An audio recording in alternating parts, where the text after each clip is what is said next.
그러므로 너희는 가서 모든 민족을 제자로 삼아 아버지와 아들과 성령의 이름으로 세례를 베풀고. 아멘. 함께하다라는 말, 이 말처럼 든든한 말은 없는 것 같아요. 적어도 현대를 살아가는 우리 현대인들에게는 이 말은 참 좋은 소식입니다. 얼마 전에 뉴스를 보다가 참 은혜를 받은 그런 내용이 하나 있는데, 그 굶주림을 참다 못해서 마트에서 식료품을 훔친 30대 아버지와 10대 아들의 이야기가 보도된 적이 있었어요. 지난주죠. 인천 중구의 한 마트에서 이 아버지하고 아들이 우유와 사과 6개 등 식료품 많지도 않고요, 1만 원어치를 훔치다가 마트 직원에게 적발이 됐습니다. 일단 마트 직원들은 이런 일이 생기면 이제 바로 경찰에 신고를 하는 모양이에요. 그런데 이 마트 대표가 와서 그 아버지가 하는 얘기를 눈물을 흘리면서 사정 이야기하는 것을 듣고, 그리고 뉘우치는 모습을 보고서는 처벌 의사를 철회를 했습니다. 이 아버지 사정을 들어보니까 참 딱하기 그지없었죠. 당뇨병 등을 앓고 있는 아버지는 몇 달 전까지 택시 기사로 일을 하다가 이 병 때문에 그만두게 되었고, 몇 개월 동안 이제 일을 하지 못해서 경제적 어려움을 겪던 중에 허기를 이기지 못하고 그 범행이라고 하기는 좀 그렇죠. 그 일을 저지른 거죠. 우리말에 3일 굶으면 도둑놈 안 될 사람 없다 이렇게 얘기를 하는데, 그것도 자기 혼자 굶은 게 아니라 아들하고 같이 굶었으니 아버지 된 입장에서 이게 얼마나 좀 비참하고 또 고통스럽고 안타까운 일이었겠습니까? 그런데 이들에게 기적이 나타났어요. 이런 모습을 처음부터 보고 있던 한 사람이, 시민이죠, 그 마트에 있었던 모양이에요. 20만 원을 금방 찾아다가 주고는 떠나갔어요. 그리고 제가 이제 후속 기사를 봤더니요, 그 마트 직원이 신고를 했지만 마트 주인은 그것을 알고 나서는 도움 주기로 했다는 거예요. 근데 봤더니 마트 주인도 20년 전에 자기도 그런 상황이었었던, 그런 아픔이 있어서 이 사람이 자기 일처럼 느껴지지 않았다고 그럽니다. 그래서 운동을 아침, 점심, 저녁 열심히 하면 도와주겠다. 그리고 여기저기서 이 사람을 돕겠다고 하는 사람들이 많이 나타났어요. 아마도 이 부자의 아픔, 이 아들과 아버지의 그 아픔과 고통에 남일처럼 생각하지 않고 함께 하고자 했던, 같이 하고자 했던 사람들이었을 것입니다. 요즘 현대인들이 굶주리는 것은 먹지 못해서 굶주리는 것이 아니라 이런 사랑과 정에 굶주린 것 아닐까 생각을 해보게 됩니다. 어제 우리 그 신문을 보다가 젊은이들의 고독을 이야기한 기사가 나왔어요. 그 기사의 그림이 이런 그림인데요. 집들 보니까요, 다 단독주택이긴 한데 거기에 다 한 사람씩 들어가 있어요. 몇 줄 읽어보니 제목이 이런 거였습니다. 남몰래 외로운 젊은이들. 남몰래 외로운데 남몰래 외롭대요. 그들은 독립은 좋은데, 혼자 사는 것은 좋은데 고립은 싫다고 그래요. 그러니까 한마디로 자유는 좋지만 외로움은 싫은 거죠. 그러니까 우리가 혼자 사는 건 참 자유로운 것 같은데, 그런데 인간의 본연의 그 마음속에는 외로움은 싫더라는 겁니다. 그래서 젊은이들을 조사해 보니까 하루 이 타인과 함께하는 시간이 몇 시간인가 봤더니요, 1시간 40분밖에 안 된대요. 그리고는 다 혼자서 생활하는 거죠. 이거는 우리 젊은이들의 탓이라기보다는 사회 시스템이 그렇게 막 만들어가는 것 아닌가, 이런 생각도 하게 됩니다. 여러분, 이렇게 나오셔갖고 예배드리고 같이 예배드리고 은혜 받고 하는 거 너무너무 좋은 것인 줄 알기를 원합니다. 오늘 말씀은요, 임마누엘, 함께 하시는 하나님, 예수님이 이 땅에 오신 이유가 뭡니까? 임마누엘로 오시기 위해서입니다. 임마누엘의 뜻은 오늘 말씀 속에서 나왔다시피 하나님이 우리와 함께 계시다라는 뜻입니다. 여러분은 오늘 이 임마누엘의 소식이 여러분에게 오늘 어떻게 다가옵니까? 그 임마누엘을 체감하며 살고 계십니까? 오늘 본문을 보면 이 임마누엘의 소식은 마리아의 남편인 요셉에게 전해준 소식이었어요. 천사가 요셉에게 현몽했다, 나타났다, 꿈에 나타났다 그러는데, 요셉이 뭐 때문에 고민했냐면 자기의 약혼자가 처녀인데도 불구하고 임신을 했다는 거죠. 그것 때문에 고민하고 있었는데 이천사가 나타나서는 그것은 성령으로 임신된 것이고 잉태된 것이고, 그 아이가 이제 구세주가 될 것이고, 그 이런 일은 바로 이사야로 말미암아 전해주었던 하나님의 말씀이 오늘 여기서 이루어지기 위해서 하신 일이다라고 설명을 해줍니다. 그 이사야에게 주셨던 임마누엘의 말씀, 그 말씀이 어떤 말씀일까요? 그 정확한 내용을 우리가 알기 위해서는 그 임마누엘의 처음 주셨던 그 때, 이사야의 때로 돌아가 봐야 할 것 같습니다. 그때는 예수님이 태어나시기 전 800년 전의 일이었어요. 이스라엘과 유다가 둘로 나눠졌던 때였습니다. 그래서 북은 이스라엘이라고 그냥 불렀고 남은 유다라고 이렇게 이름했죠. 그런데 북이스라엘은 지파가 컸습니다. 10지파의 사람들이 모여서 나라를 이뤘고 남쪽 유다는 겨우 2지파로 구성이 되어 있었습니다. 그런데 어느 날 북이스라엘이 강대국 아람을 동원해서 남쪽 유다를 진격해 왔습니다. 10지파가 되고 그때 당시에 가장 강력한 나라였던 아람하고 같이 연합을 해서 들어오니 그때 당시에 유다의 왕이 아하스라고 하는 왕이었는데 기절초풍하는 거예요. 왜 기절초풍할 수밖에 없습니까? 준비가 안 됐으니까. 그래서 이사야서 7장 2절 말씀 보니까 남침 소식을 들었던 그 아하스 왕과 그 백성들이요, 그 마음이 어땠느냐? 숲이 바람에 흔들림같이 흔들렸더라. 막 마음이 흔들리는 거예요. 아하스 왕과 유다 백성들의 마음이, 우리 그런 말 쓰죠, 혼비백산했다. 아하스 왕으로서는 인간적으로 어떻게 해볼 방법이 없는 겁니다. 승산이 없는 싸움이에요. 이제 곧 죽을 판입니다. 나라가 망할 판이에요. 그때 하나님이 이사야로 하여금 말씀을 전하게 하십니다. 아하스 왕에게로 나가서 하나님 메시지를 전해요. 이사야서 7장 4절 말씀 보니까요, 그에게 이르기를 너는 삼가며 조용하라. 르신과 아람과 르말리아의 아들이 심히 노할지라도, 여기서 르신과 아람과 르말리아의 아들은 그 북이스라엘 사람들을 이야기하는 거죠. 심히 노할지라도 이들은 연기나는 두 부직갱이 구루터기에 불과하니 두려워하지 말며 낙심하지 말라. 설명하면 이런 것입니다. 아무 염려 말라. 내 눈에 그들의 크게 그렇게 보이느냐? 내 눈에는, 하나님 눈에는 힘도 없고 툭 치면 부러질 타다남은 두 부직갱이처럼 보인다. 내가 도와줄 테니 염려하지 말라. 이런 뜻이었어요. 자, 이렇게 하나님께서 아하스 왕에게 직접 이 이사야를 통해서 말씀하게 하셨으면 이제 아하스의 마음은 어떻겠습니까?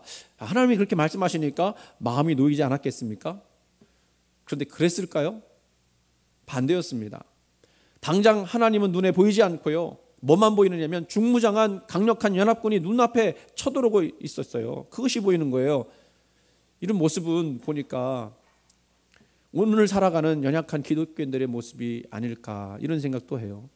왜 그렇습니까? 세상은 이렇게 크게 보이는 거예요. 엄청나게 크게 보이는 거예요. 내 앞에 놓여있는 근심거리, 걱정거리, 절망과 고통의 문제는 산더미같이 크게 보이지만 하나님의 말씀은 귀에 들어오지 않을 정도로 작게 보이는 거예요. 그래서 하나님을 의지하기보다 내 자신의 능력과 방법을 더 의지하게 되고 힘 있는 사람, 권력 있는 사람, 돈 있는 사람이 하나님보다 더 크게 보이는 것입니다. 결국 평생 하나님 말씀 의지하지 못하고 살다 보면 어떤 현상이 일어납니까? 전능하신 하나님, 우리를 도우시는 하나님의 그 능력조차 무엇인지도 모르고 그냥 그렇게 살아가는, 그저 그런 신앙인 크리스찬이 되고 마는 것이죠. 이렇게 불안에 떨고 있는 아하스에게 하나님은 다시 묻습니다. 너는 안심하라는 내 말이 믿어지지 않느냐? 나보다 더 아람의 연합군이 더 크게 보이느냐?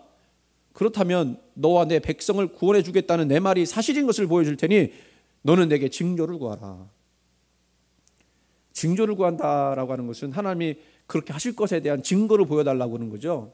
내가 증거를 줄 테니 너는 그 징조를 나한테 구하라, 이런 말씀이에요. 그랬더니 이사야서 7장 12절 말씀 보니까 아하스 왕이 대답을 합니다. 뭐라고 대답하냐면 나는 구하지 아니하겠나이다. 나는 여호와를 시험하지 아니하겠나이다. 이렇게 얘기를 해요.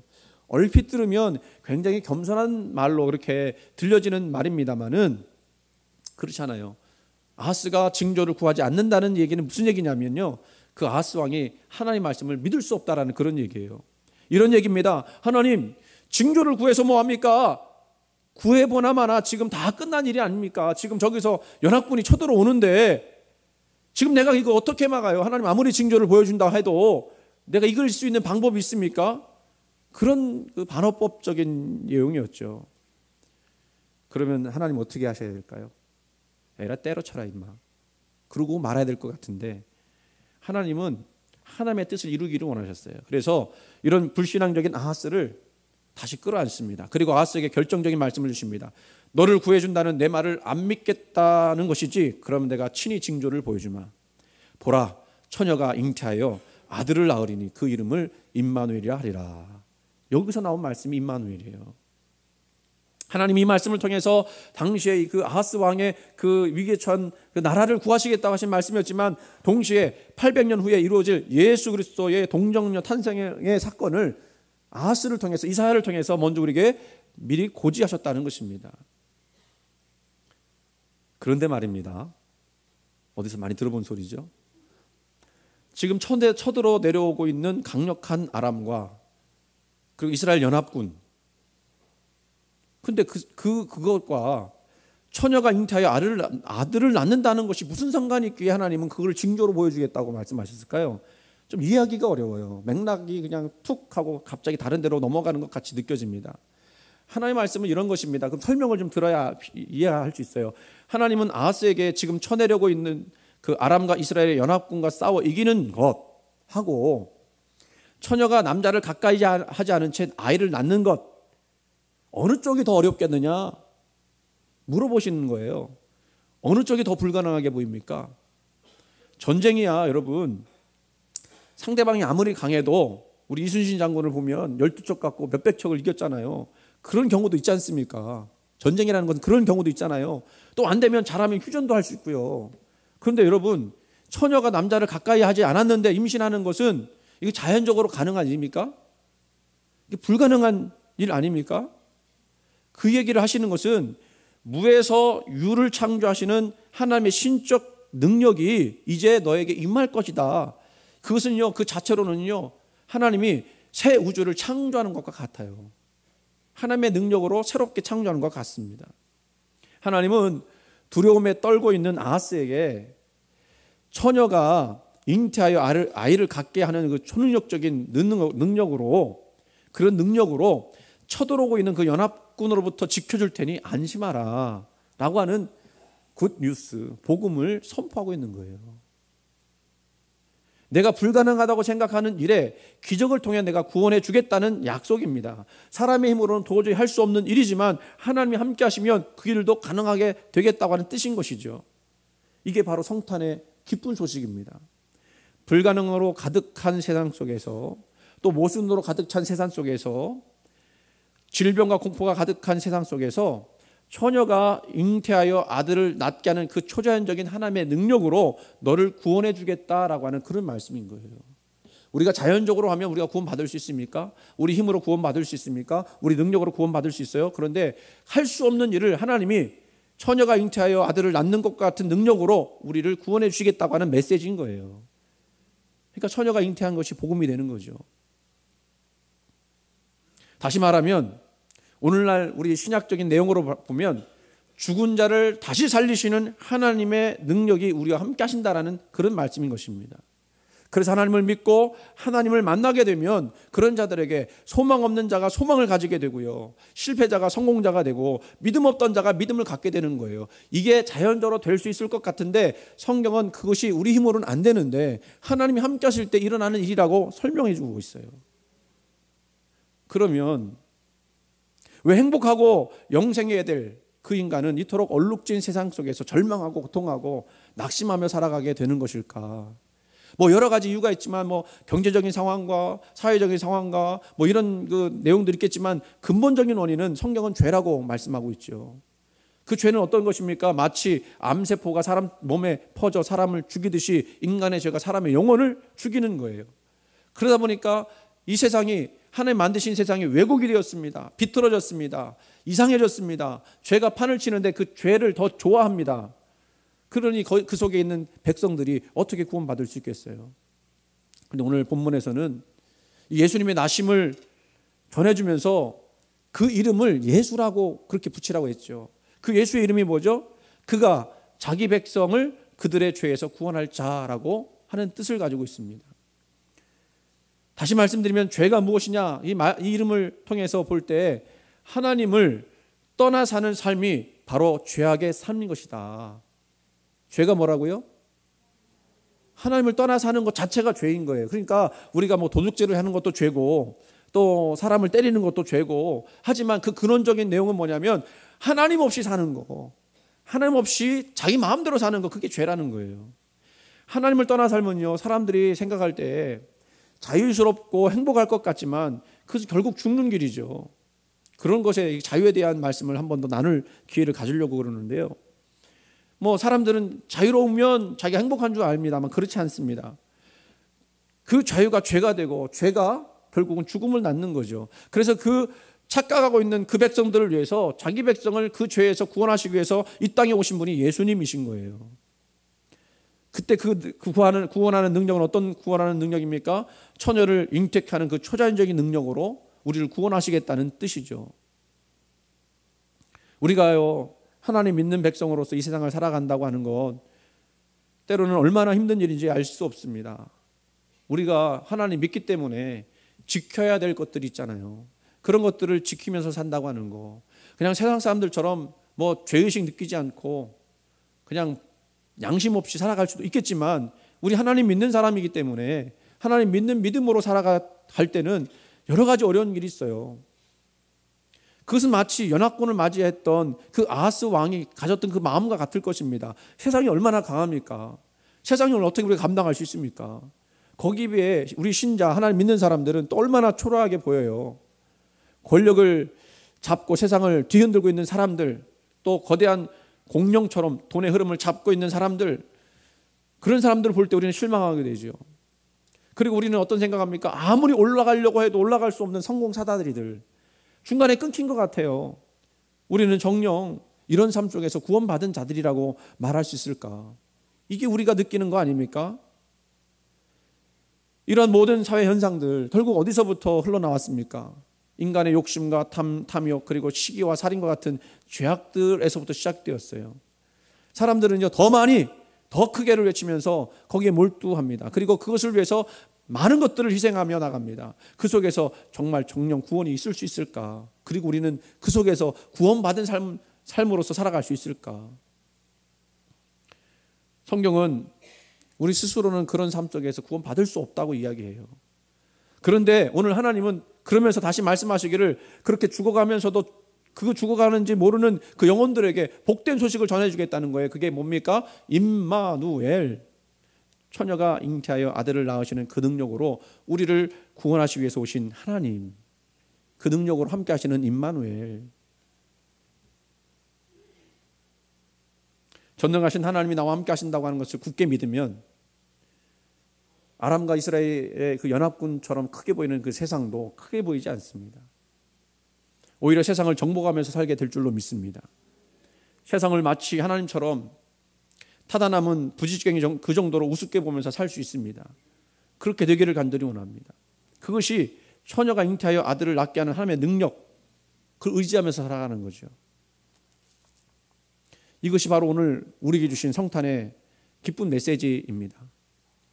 이 기쁜 소식을 받아들이는 사람들은 그래서 예수 믿는 것을 이 지상에서는 가장 영광스러운 일로, 가장 고상한 일로, 그리고 전생애를 다 걸고 투자해도 될 만큼 후회함 없는 이 땅에 가장 행복하고 영광스러운 일로 알고 살아가게 되는 것입니다.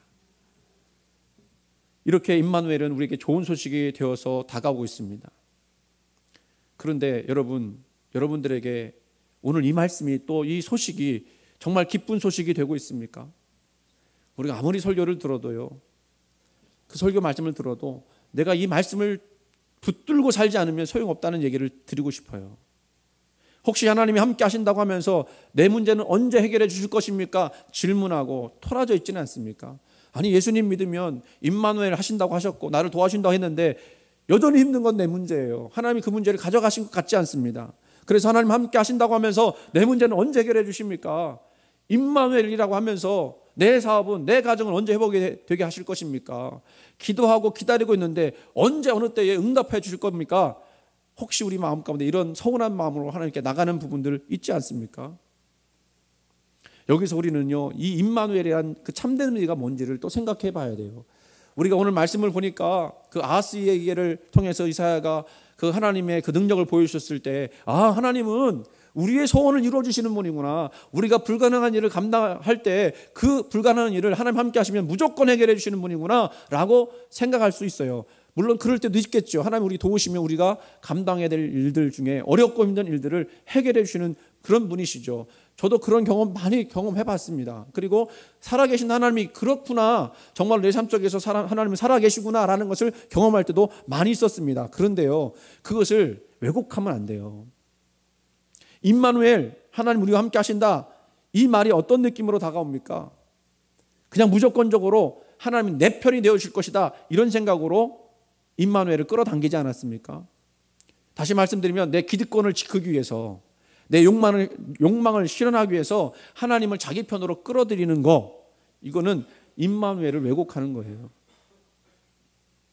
마치 그 행동이 주술사가 주문으로 귀신을 부리듯이 하나님을 자기 마음대로 조종할 수 있다고 하는 그런 생각은요, 인간의 오만함입니다.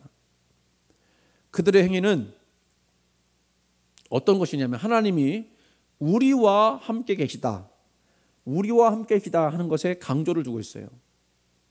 그런데 여러분, 강조점이 어디 있느냐에 따라서 전혀 다른 말이 될 수 있습니다. 교회 생활에 있어서 잘못된 영성 훈련이나 기도, 이런 경우가 이런 강조점을 잘못 두었기 때문에 나타나는 현상이죠. 다시 말씀드립니다. 임마누엘, 참다운 질문 두 가지 있는데요. 하나님이 우리와 함께 계시다는 성경적 의미가 뭐냐? 요셉에게 전한 말씀 중에 세상의 죄에서 자기 백성을 구원할 예수의 다른 이름이 임마누엘입니다. 여기 강조점이 어디 있느냐라고 하면 하나님께 있어요. 하나님이 우리와 함께 계시다. 우리는 그동안 이걸 어떻게 읽었냐면 하나님이 우리와 함께 계시다로 읽었어요. 그런데 원래 말씀의 강조점은 하나님이 우리와 함께 계신 거예요. 예수님이 세상에 태어남으로 말미암아 하나님 우리와 함께 계시다는 말이죠. 세상에서 죄악의 세력으로 고통받는 사람들에게 희망을 주는 말씀입니다. 그런데 우리와 함께 계시다라고 강조점을 두면 이거는 하나님을 내 편으로 만들어서 내가 원하는 것을 이루는 어떤 도구로 만들어 버리는 거죠. 그런데 그렇지 않고 하나님에게 강조점을 준다고 하면 이제는 하나님의 도구가 누가 돼야 되는 거예요? 내가 되는 거예요. 하나님을 내 마음대로 사용하는 것이 아니라 하나님의 뜻에 나를 맞춰 나가는 것입니다. 그러면 하나님이 그동안 나에게 베풀어 주었던 그 모든 것들을 우리가 인정하게 되고요. 또 그럼에도 불구하고 감사할 수 있게 되는 것이고요. 그 속에서 우리는 하나님이 행하신 일들을 또 바라보면서 안식하고 평안을 누릴 수 있게 되는 것입니다. 두 번째는 뭐예요? 임마누엘의 강조점. 임마누엘의 구원을 넘기세요. 그 다음 맞아요. 진정 소원하는 사람들에게 진정 기쁜 소식이 되고 있는가? 이게 오늘 우리에게 주시는 질문인 거예요. 자기 만족을 위해서 하나님 믿는 사람들에게 여전히 주님이 기쁜 소식이 될 수 있을까? 주님이 오신 것이 여전히 그들에게 기쁜 소식이 될 수 있을까? 아니, 여러분에게는 주님의 탄생이 지금 기쁜 소식이 되고 있습니까? 가슴에 손을 얹고 한번 우리가 생각해 볼 필요가 있어요. 예수님께서 나를 위해서 이 땅에 오셨다고 하는 거, 그래서 내가 그것 때문에 구원받았다고 하는 거. 여러분, 우리가 지난 그 말씀, 그 통독 말씀에 그 사람들이 그 베드로 후서인가요? 그 말씀 있었어요. 그들이 정말 그렇게 핍박받고 고난받고 힘들어하는 가운데 그것을 참고 견딜 수 있었던 이유가 뭐냐? 그 마지막을 바라는 것이 뭐였느냐면 영혼의 구원이라 그랬어요. 영혼의 구원을 받기 위해서 애썼더니요, 핍박받고 고난받는 것이 문제가 되지 않더라는 거예요. 왜? 영혼 구원 받는 것이니까. 근데 여러분에게도 이 영혼의 구원, 하나님이 우리를 위해서 예수 그리스도를 이 땅에 보내주셨고, 그리고 그분이 나를 위해 십자가 달려 죽으셨다. 그것이 여러분에게 가슴으로 와닿고 그것이 너무너무 기쁜 소식이 아직도 되고 있느냐? 이게 오늘 임마누엘에게 우리에게 주시는 메시지인 거예요.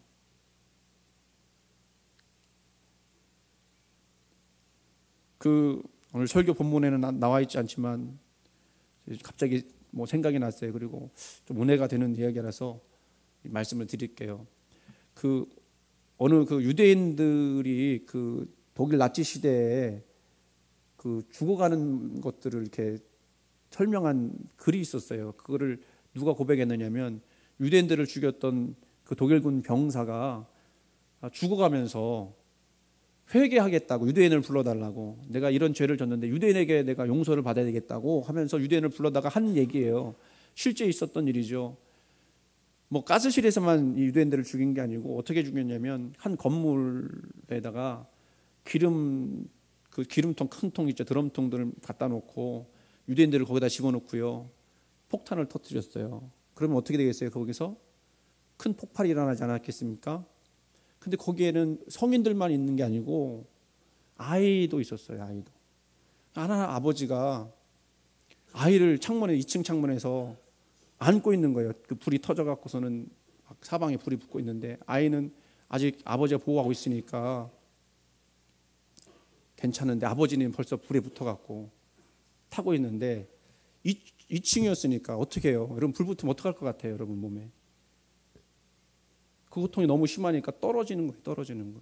근데 아버지가 그 아이 눈을 가려요. 그리고 떨어진 거예요.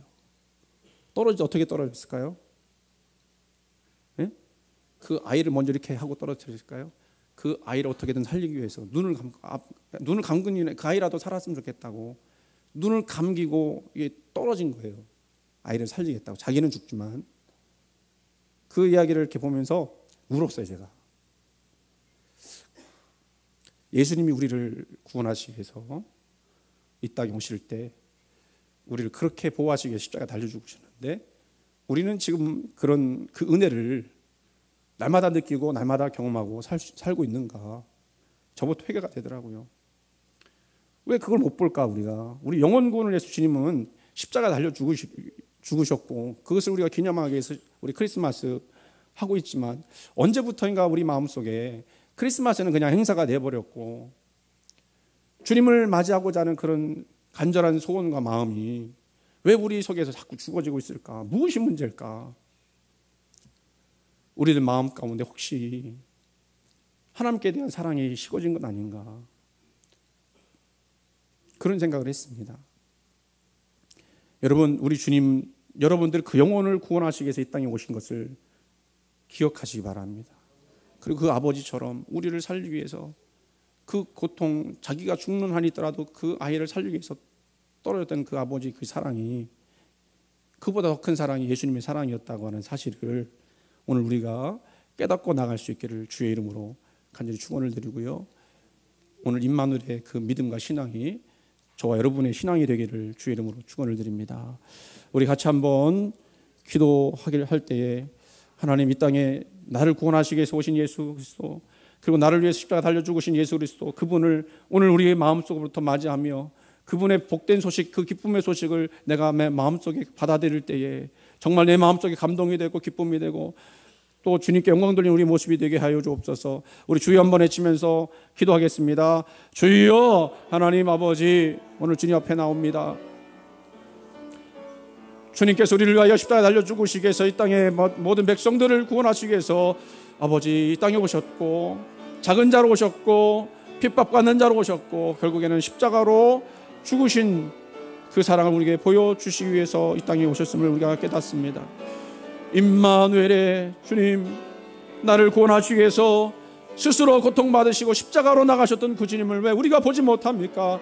우리 마음속에 왜 주님을 아버지 생각하지 못합니까? 무엇이 문제입니까? 왜 이렇게 우리 심령이 식어졌습니까? 왜 이렇게 우리의 주님께 대한 사랑이 식어졌습니까? 하나님 용서하여 주옵소서. 우리가 무엇을 보고 있는지 깨닫게 하여 주옵소서. 우리가 지금 주목하고 있는 것이 어떤 것인지 깨닫게 하여 주옵소서. 주님 앞에 온전한 믿음 가지고 나갈 수 있도록 인도해 주시옵소서.